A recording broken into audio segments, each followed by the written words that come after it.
Good morning. আমি সোহিনী, আর আজকে আমরা এনেছি শ্রী মৃত্যুঞ্জয় ভট্টাচার্যকে। আজকে আমরা একটা মর্নিং আলোচনায় বসেছি।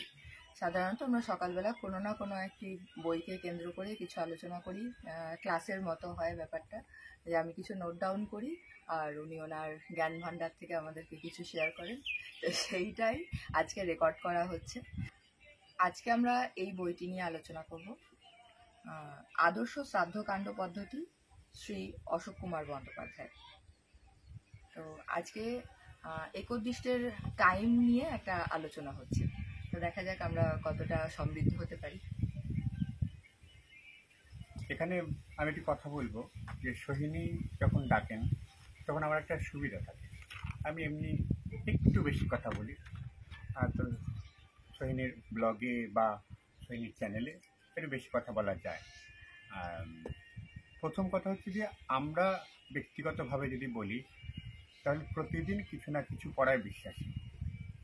সেটি পুজো পাঠের বিষয় হতে পারে, সেটি আমাদের কবিতা, গল্প ইত্যাদি বিষয়ে হতে পারে, বা অন্য কোনো বিষয় হতে পারে। প্রতিদিন পড়ায় বিশ্বাসী আমরা, এবং যেদিন আমরা পড়াশোনা করতে পারি না, এমন এমন দু একদিন তো যায়, সেদিন আমাদের খুব নিজেদেরকে নিঃস্ব বলে মনে হয়, যেন কিছু হলো না, সব কিছু হয়েও যেন কিছু হলো না।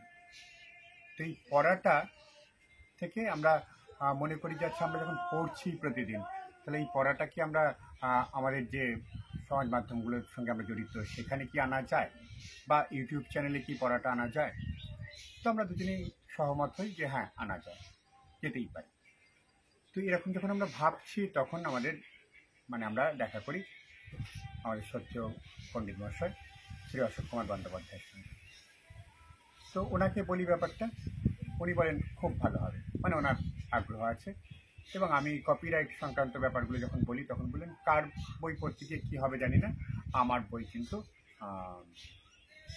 আমি জায়গাটা উনি তুমি বলেছিলেন না আপনি বলেছিলেন মনে করতে পারছি না, তুমি বলেই বলছি, ওনার মুখে তুমিটাই আমাকে তুমি বলুন, এটাই আমি চাই, বা এটা বেশ ভালো লাগে।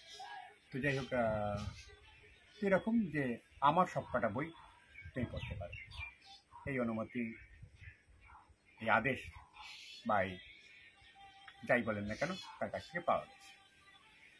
তো আমরা আরও উৎসাহ পেয়েছি, এবং তাই আমরা ঠিক করেছি যে প্রথম তাঁর বইই পড়ব। তাই আজকে আমাদের বই সোহিনী বলেছেন যে আদর্শ শ্রাদ্ধকাণ্ড পদ্ধতি থেকে আমরা পড়ব, এবং একটি বিষয়ে আজকে আমরা পড়ছি খুব ইন্টারেস্টিং। সেটা হচ্ছে যে আদ্যশ্রাদ্ধের না বলে একদিষ্ট শ্রাদ্ধের সময়, একদিষ্ট শ্রাদ্ধের কাল, অর্থাৎ কোন সময়টা একদিষ্ট শ্রাদ্ধ করা যাবে। তাহলে পড়ি প্রথমে, তারপর আর এটি একটি পদ্ধতি, এটি বেশ ভালো লেগেছে আমার। সেটা হচ্ছে আমি পড়ছি, পড়ে যদি বোঝানোর দরকার হয় সেখানে আমি বলছি, আর যেখানে সোহিনী বুঝতে পারছেন না সেখানে সোহিনী প্রশ্ন করছেন, সেই প্রশ্নের উত্তর বা বুঝিয়ে দেওয়ার কিছুটা দায়িত্ব আমি নিচ্ছি। তো যেমন করে আমরা নিজেরা পড়ি তেমন করেই এখানে সেটাকেই রেকর্ড করা হচ্ছে বা ভিডিও করা হচ্ছে, তারপর সেটি প্রকাশ করা হবে। ছোট্ট একটি নিবন্ধ পড়ব, কয়েক লাইনে। একদিষ্ট শ্রাদ্ধের কাল, দিনের পরিমাণকে 15 ভাগ করিলে এক এক ভাগের নাম এক এক মুহূর্ত। সূর্যোদয়ের পর হইতে 3 মুহূর্ত পর্যন্ত প্রাতঃকাল, পরে 4র্থ মুহূর্ত থেকে 6ষ্ঠ মুহূর্ত পর্যন্ত এই 3 মুহূর্তের নাম সঙ্গম। 7ম মুহূর্ত হইতে 9ম মুহূর্ত পর্যন্ত এই 3 মুহূর্তের নাম মধ্যাহ্ন। 10ম মুহূর্ত থেকে 12শ মুহূর্ত পর্যন্ত এই 3 মুহূর্তের নাম অপরাহ্ন। 13শ মুহূর্ত থেকে 15শ মুহূর্ত অর্থাৎ সূর্যাস্ত পর্যন্ত এই 3 মুহূর্তের নাম সায়াহ্ন। এই পঞ্চম ভাগে বিভক্ত মুহূর্ত মধ্যে 7ম মুহূর্তে একদিষ্ট শ্রাদ্ধ আরম্ভ করিয়া 9ম মুহূর্তে শেষ করাই মুখ্য কাল। একটু থামি, তার কারণ হচ্ছে এরপর অন্যদিকে যাওয়া হচ্ছে। তো আমার বিষয় যেটি সহজ করে বলা দরকার, সেটি হচ্ছে যে একোদ্দিষ্ট শ্রাদ্ধ। কোনগুলোকে একোদ্দিষ্ট শ্রাদ্ধ বলে? একোদ্দিষ্ট মানে হচ্ছে একের উদ্দেশ্যে যে শ্রাদ্ধ করছি সেগুলো হচ্ছে একোদ্দিষ্ট শ্রাদ্ধ। অর্থাৎ পূরক পিণ্ডদান একোদ্দিষ্ট শ্রাদ্ধের মধ্যে পড়ছে, আদ্য শ্রাদ্ধ একোদ্দিষ্ট শ্রাদ্ধের মধ্যে পড়ছে, মাসিক শ্রাদ্ধ একোদ্দিষ্ট শ্রাদ্ধের মধ্যে পড়ছে, সাংবৎসরিক শ্রাদ্ধ একোদ্দিষ্ট শ্রাদ্ধের মধ্যে পড়ছে। পূরক পিণ্ড অর্থাৎ অশৌচ অবস্থায় শ্রাদ্ধের আগের দিনে যে পিণ্ড ঘাটে দেওয়া হয় সেটি পূরক পিণ্ড। আদ্য শ্রাদ্ধ হচ্ছে প্রথম শ্রাদ্ধটি হচ্ছে আদ্য শ্রাদ্ধ। তারপর প্রত্যেক মাসে মৃত্যুর তিথিতে এই কাজটি করা হয়, হতো বা হলে ভালো হয়, সেটি হচ্ছে মাসিক শ্রাদ্ধ। তারপর 1 বছর হয়ে গেলে প্রত্যেক বছরের ওই মৃত্যুর তিথিতে যে কাজ করা হয় তাকে বলা হয় সাংবৎসরিক শ্রাদ্ধ। এইগুলো হচ্ছে একোদ্দিষ্ট শ্রাদ্ধের মধ্যে পড়ে। তাহলে এই শ্রাদ্ধের কালটা কখন? এক কথায় বললে আমরা বলবো যে সপ্তম মুহূর্ত থেকে নবম মুহূর্ত পর্যন্ত কাল, অর্থাৎ 1 মুহূর্ত মানে হচ্ছে 48 মিনিট, সপ্তম মুহূর্ত থেকে নবম মুহূর্ত মানে 3 মুহূর্ত, অর্থাৎ 144 মিনিট। 144 মিনিট মানে হচ্ছে 2 ঘন্টা 24 মিনিট। এই 2 ঘন্টা 24 মিনিট সময় হচ্ছে একোদ্দিষ্ট শ্রাদ্ধের মুখ্য কাল। এই সময়টা একোদ্দিষ্ট শ্রাদ্ধ করা সব থেকে ভালো। তাহলে সপ্তম মুহূর্ত থেকে নবম মুহূর্ত কোন সময়টা? সূর্যোদয়ের থেকে, মানে প্রাতঃকালের যে কনসেপ্টটা এটা শুরুই হচ্ছে সূর্যোদয়। হ্যাঁ, সূর্যোদয় না হলে প্রাতঃকাল হচ্ছে না। মানে একটা ধারণা আছে, অনেকের আছে, আমরা আন্তর্জাতিক হয়ে গিয়ে এটা ভুলিয়ে ফেলি যে রাত্রি 12টার পর দিন চেঞ্জ হচ্ছে, কিন্তু আমাদের শাস্ত্র সে কথা বলেনি। সূর্যোদয়ের পর দিন শুরু হচ্ছে, সূর্যাস্ত গেলে মানে দিনমান শেষ হচ্ছে, দিন শুরু হচ্ছে সূর্যোদয়ের সাথে সাথে। তাহলে সূর্যোদয়ের পর প্রথম 3 মুহূর্ত সেটি হচ্ছে প্রাতঃকাল। দ্বিতীয় 3 মুহূর্ত সঙ্গম, যেটি অশোকবাবুর বইতে আমরা পাচ্ছি। এইটিকে সবাই মান্যতা দেন না বা এত ভাগ করেন না, একেবারে 6টা মুহূর্তকে প্রাতঃকাল বলা হচ্ছে। অর্থাৎ 2 ঘন্টা 24 আর 2 ঘন্টা 24, 4 ঘন্টা 48 মিনিট কালকে প্রাতঃকাল বলা হচ্ছে। সূর্যোদয় থেকে 4 ঘন্টা 48 মিনিটকে প্রাতঃকাল আমরা বলতে পারি। অশোকবাবু আরেকটু ভাগ করে দেখিয়েছেন, পণ্ডিত মানুষ তো, আরো পণ্ডিত মানুষের কাছে তো আমরা তথ্য তো আরো বেশি পাবো। তো এই প্রাতঃকালকে আমরা 4 ঘন্টা 48 মিনিট ধরে নিলাম। তাহলে মনে করুন 6টায় সূর্যোদয় হয়েছে, তাহলে 6টায় সূর্যোদয় হলে 10টা 48 মিনিট পর্যন্ত আমরা প্রাতঃকালের মধ্যে ধরে নিচ্ছি। এই সময়ের মধ্যে আমরা প্রাতঃকালের কাজগুলো করব। এরপরে 10টা 48-এর পর থেকে আমরা একোদ্দিষ্ট শ্রাদ্ধের কাজ করব। 6টায় সূর্যোদয় ধরে নিয়ে 10টা 48 থেকে 2 ঘন্টা 24, তাহলে হচ্ছে 48 আর 24,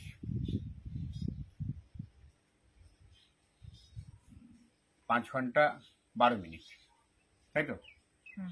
5 ঘন্টা 12 মিনিট হলো। এবার 8 2 ঘন্টা মানে 7 ঘন্টা 12 মিনিট। সূর্যোদয় থেকে 7 ঘন্টা, সূর্যোদয়ের পর 4 ঘন্টা 48 মিনিট পর আমরা কাজ শুরু করছি। আরো 2 ঘন্টা 24 মিনিট, অর্থাৎ 7 ঘন্টা 12 মিনিট গিয়ে শেষ করছি। এইটা হচ্ছে একোদ্দিষ্ট শ্রাদ্ধের মুখ্য কাল।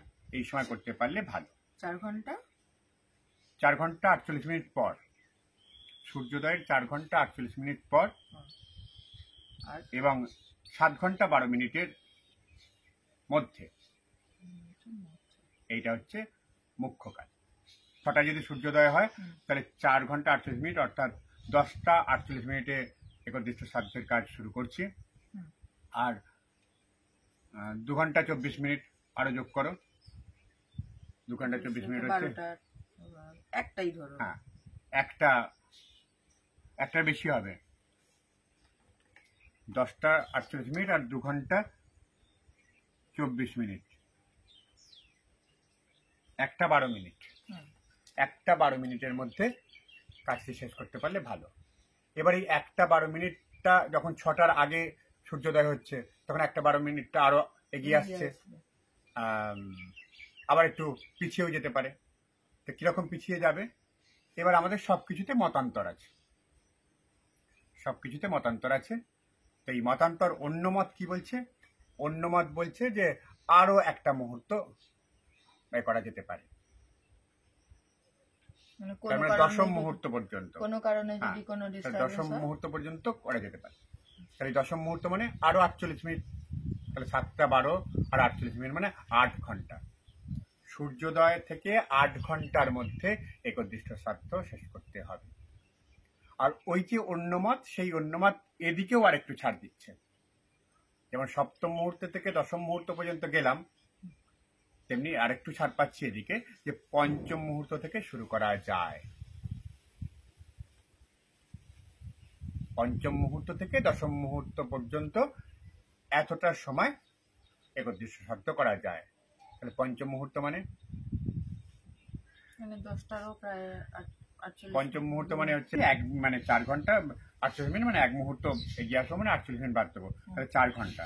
অর্থাৎ 6টায় কাজ হলে 10টা, 5টায় যদি সূর্যোদয় হয় তাহলে 9টা। আচ্ছা, আমি 2 তাহলে ঘন্টা প্রথম কাজটা পুরক পিণ্ডদান নিয়ে যদি বলি, তাহলে পুরক পিণ্ডদান আমরা সূর্যোদয়ের 4 ঘন্টা পর শুরু করতে পারি। এর ভোরবেলা গিয়ে পুরক পিণ্ডদান করে দিচ্ছি বা 7টায় গিয়ে পুরক পিণ্ডদান করে দিচ্ছি, এটা খুব একটা বিধিসম্মত নয়। বিশেষ কারণবশত কিছু করছি, সেটা অন্য বিষয়, কিন্তু সাধারণ নিয়ম অনুযায়ী সূর্যোদয়ের 4 ঘন্টা পর আমরা পুরক পিণ্ডদান করব। 4 ঘন্টা পর একদিষ্ট শ্রাদ্ধের কাজে বসব এবং শেষ করব দশম মুহূর্ত। লাস্ট সময় হচ্ছে, মানে শেষ সময় হচ্ছে দশম মুহূর্ত। দশম মুহূর্তের পর আর একদিষ্ট শ্রাদ্ধ করা উচিত নয়। তাহলে অঙ্গপ্রত্যঙ্গের ওগুলো তো আগে হয়ে যাবে, সব সকাল থেকে হচ্ছে, কিন্তু যে ওটা পিণ্ডদানের কাজটি শেষ হবে নবম মুহূর্তে, একদম কমপ্লিট। যদি একান্ত অসুবিধা হয় তাহলে দশম মুহূর্তে কমপ্লিট করতেই হবে। আচ্ছা, শ্রাদ্ধের সময় যে এক্সট্রা যে কাজগুলো থাকে পিণ্ডদানে যা করবে, মানে ষোড়শ দান, দান সাগর যাই করো, একদিষ্ট শ্রাদ্ধে তোমাকে দশম মুহূর্তে শেষ করতেই হবে। তুমি যা ইচ্ছে করতে পারো, মানে শুধুমাত্র অঙ্গপ্রত্যঙ্গের কাজ, মানে আমি দান সাগর করছি সুতরাং আমি 5টা পর্যন্ত শ্রাদ্ধ করবো, হবে না, হওয়া উচিত নয়। দান সাগরও করবো, আবার শ্রাদ্ধকে পণ্ডও করবো, এটা তো হয় না, হওয়া উচিত নয়। দান সাগরের নিয়ম আছে, যদি অন্য প্রসঙ্গ, তবু একটুখানি বলে রাখি, দান সাগর একটি বাক্যেই দান সাগর হয়। ষোড়শ করতে যতক্ষণ সময় লাগে, 16টি ষোড়শ করলে দান সাগর বলে তো, ষোড়শ করতে যতক্ষণ সময় লাগে দান সাগরেও ততক্ষণই সময় লাগে। দান সাগর যিনি করছেন তিনি তো আরেকজন পুরোহিতকে হ্যাঁ, রাখছেন। কিন্তু সময়টা তো লাগবে, হ্যাঁ, সময়টা তো লাগবে। তো এবার দান সাগরে ওই 16টা দানকে 16 বার করলে দান সাগর বলে, কিন্তু ওই ষোড়শের মতো 16 বার মন্ত্র বলতে হবে না। ষোড়শ করতে যতটুকু সময় লাগে দান সাগর করতেও ততটুকু সময় লাগে। মানে তুমি যে শ্রাদ্ধই করো না কেন, একদিষ্ট শ্রাদ্ধ তোমাকে 7 ঘন্টা, সূর্যোদয়ের 7 ঘন্টার মধ্যে শেষ করতে হবে, না হলে সেটি যথাযথ হলো না। না, আমি বলতে চাইছি যে অঙ্গপ্রত্যঙ্গের কাজটা আর্লি মর্নিং যেরকম অবশ্যই, হয় ওরকম হ্যাঁ। হলো, তারপরে গোছানো আর্লি মর্নিং বলতে ওই কাজটা morning শুরু বলতে করা উচিত আমাদের না, সূর্যোদয়ের যেরকম- পর প্রথম মুহূর্তটাকে ছেড়ে দিতে হয়। আমাদের বাড়িতে যেরকম মানে অনেকে বলেন আমি ভোরবেলা গিয়ে তিলকাঞ্চন পর্যন্ত করে দিয়ে এসেছি, এটা ঠিক না। ভোরবেলা গিয়ে ঠিক নয়, সূর্যোদয়ের 1 মুহূর্তটাকে ছেড়ে দিতে হয়। আচ্ছা, যেদিন যখন সূর্যোদয় হচ্ছে তার থেকে 48 মিনিট ছেড়ে দিয়ে কাজগুলো করা যায়। তো এবার তাহলে আসি, তাহলে এটি বোঝা গেল, মুখ্য কাল বোঝা গেল, অন্যগুলি বোঝা গেল আশা করি। যদি না বুঝতে পারেন তাহলে জানাবেন, আরো বুঝিয়ে বলার চেষ্টা করব। আবার পড়ি। এবার দেখুন, যে তিথিতে একদিষ্ট হইবে সেই তিথি যেদিন অষ্টম নবম মুহূর্ত পাইবে সেই দিনে শ্রাদ্ধ করিবে। 2 দিনে অষ্টম নবম মুহূর্ত পর্যন্ত তিথি পাইলে শুক্লপক্ষে পরদিনে, কৃষ্ণপক্ষে পূর্ব দিনে শ্রাদ্ধ করিবে। যদি পূর্ব দিনে দিবা অষ্টম মুহূর্তের পর ও নবম মুহূর্তের পূর্বে তিথি পাইয়া পরের দিনে সম্পূর্ণ অষ্টম মুহূর্ত পর্যন্ত না থাকে, তবে পূর্ব দিনে নবম মুহূর্তের সময় শ্রাদ্ধ করিবে। এইরূপ স্থলে পরদিনে সম্পূর্ণ অষ্টম মুহূর্ত পর্যন্ত তিথি পাইলে পরদিনে অষ্টম মুহূর্তের সময় শ্রাদ্ধ করিবে। 2 দিনেই দিবা অষ্টম নবম মুহূর্ত কালে 1 মুহূর্ত তিথি না পাইলে যেদিনে দিবা ষষ্ঠ মুহূর্তের পর মুহূর্তকাল তিথি পাইবে সেই দিনেই সপ্তম মুহূর্তে শ্রাদ্ধ করিবে। যদি পূর্ব দিনে নবম মুহূর্তের পর বা তাহার মধ্যে তিথি পাইয়া পরদিনে সপ্তম মুহূর্ত পর্যন্ত না থাকে, তবে শুক্লপক্ষে পরদিনে, কৃষ্ণপক্ষে পূর্ব দিনে একদিষ্ট হইবে। এইটা আসলে বলা হচ্ছে যে মাসিক শ্রাদ্ধের কথা। আমরা প্রথমটি যেটি বললাম আদ্য শ্রাদ্ধের কথা বললাম, এবার মাসিক শ্রাদ্ধের কথা বা সাংবাৎসরিক শ্রাদ্ধের কথাও বলা হচ্ছে। কারণ আগেই বলেছি যে একদিষ্ট শ্রাদ্ধ হচ্ছে এইগুলি: পুরো পিণ্ড দান, তার মধ্যে পড়ে আদ্য একদিষ্ট শ্রাদ্ধ, মাসিক শ্রাদ্ধ আর সাংবাৎসরিক শ্রাদ্ধ।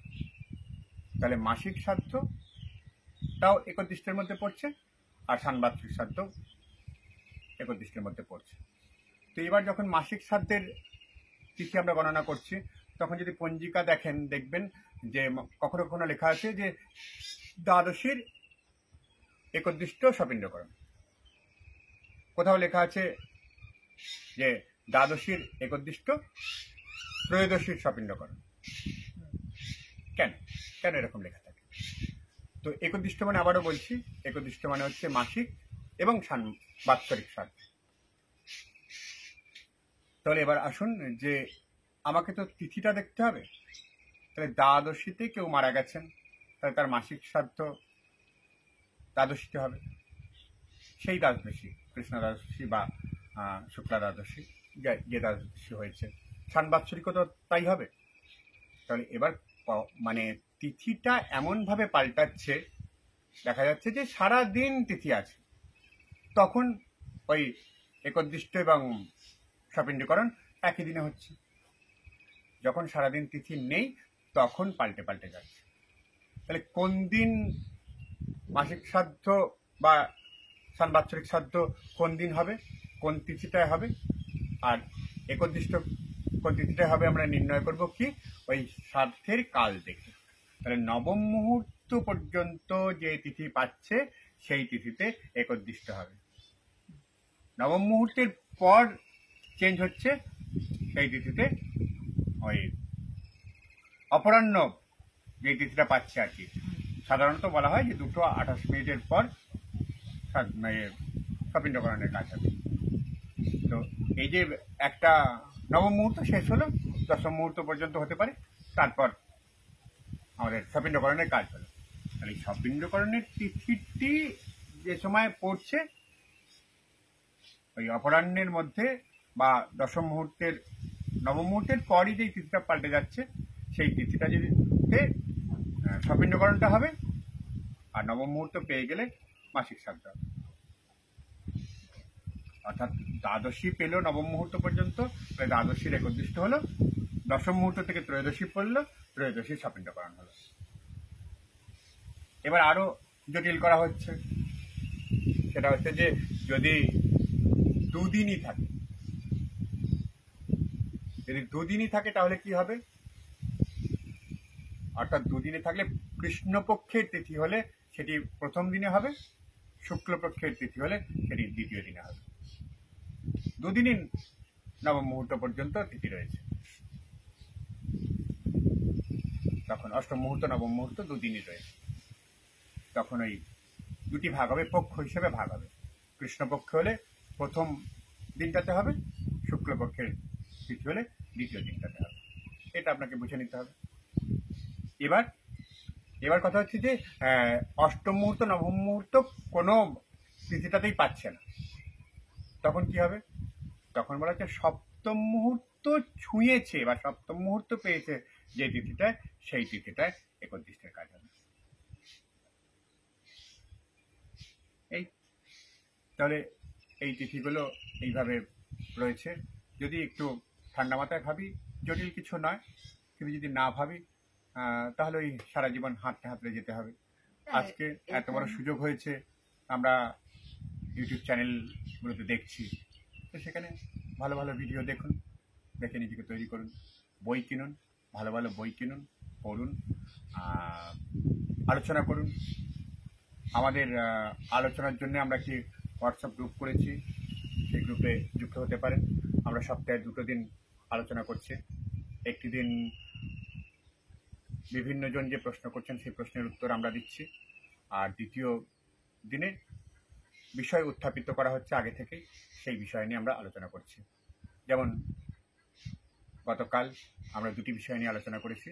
সেটি হচ্ছে যে অরণ্য ষষ্ঠী, তো প্রকৃতপক্ষে এই অরণ্য ষষ্ঠী কীভাবে জামাই ষষ্ঠী হলো, কীভাবে এই বিবর্তনটা ঘটলো, অরণ্য ষষ্ঠী জামাই ষষ্ঠী হলো কীভাবে, অরণ্য ষষ্ঠীর কী নিয়ম সেগুলো বলেছি। কিন্তু আমাদের মূল বিষয়টা হচ্ছে যে অরণ্য ষষ্ঠী কী করে জামাই ষষ্ঠী হলো। আর 2 হচ্ছে যে একাদশীতে শ্রাদ্ধ করা যায় না, এই যে একটা বৈষ্ণবীয় রয়েছে, বিধিনিষেধ রয়েছে, এবং সেইটি আমাদের মতো সাধারণ মানুষের কাছে চাপিয়ে দেওয়া হচ্ছে। এটি কতটা যুক্তিযুক্ত? আমরা আমাদের পিতৃমাতৃ শ্রাদ্ধ একাদশী দিন করব, এবং অবশ্যই করব, এবং কেন করব, কেন আমরা বৈষ্ণব সম্প্রদায়ের কথা মানব না, সেগুলো খুব যুক্তি দিয়ে বলা হয়েছে।